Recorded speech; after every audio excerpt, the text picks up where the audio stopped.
The Radiant Dark by Alexandra Oliva was a book that kind of caught me by surprise. It's not a book I would normally pick up because it's aliens, and aliens is not really my thing, but this was done so incredibly well.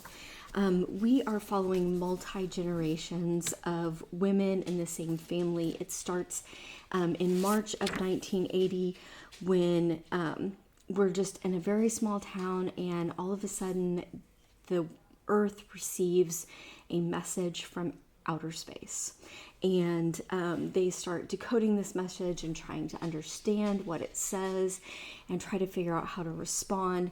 And it really kind of changes the whole dynamic of earth at the time.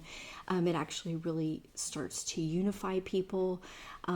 They're of course, the Area 51 people go a little bit crazy. So we start in, the 1980s in the way that things really were. And then we kind of branch off from there.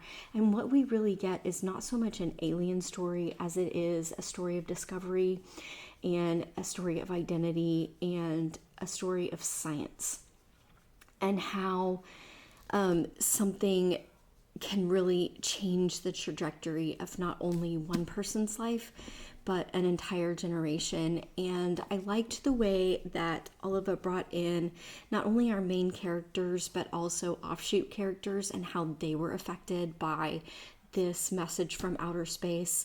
I really liked trying to figure out what we're going to say to them, and the communication back and forth, and what really sort of kept this a little bit on the edge of the seat, which doesn't sound like it would, but there's an 11-year gap between when communication is sent and received.